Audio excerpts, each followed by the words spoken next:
there might be times in your life where you've been engaged in some activity that you might feel meaningful to you, a hobby or maybe a sporting event when you were a kid or now, or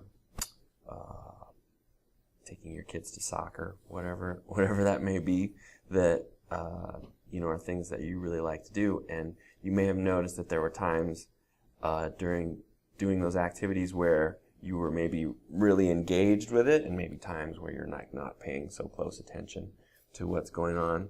And you may, if you think back, you may sort of remember some of the times where you were really focused with it. Fishing, I just thought of fishing.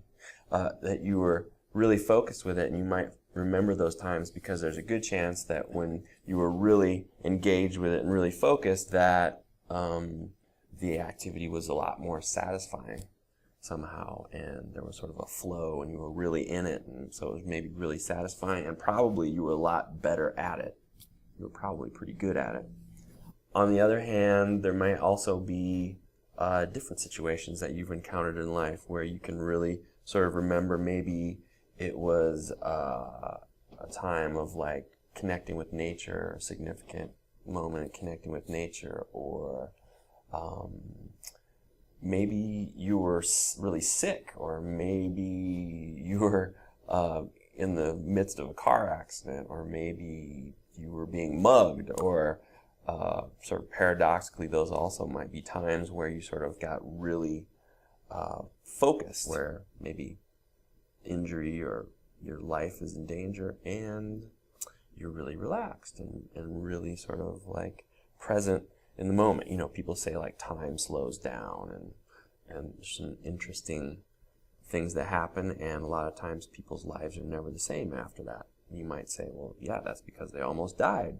Makes sense, but I would say that it's because something happened in that moment where you really like drilled into the present moment, and that's what sort of really had left some lasting mark on you and your life.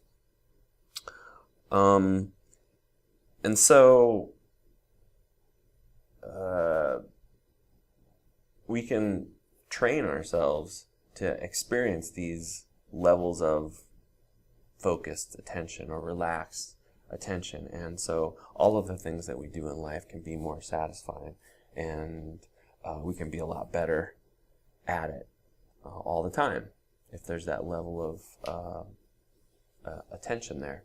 And as in the other situations, amazing things can sort of happen. There can be this sort of amazing flow to life too, and we don't have to wait for some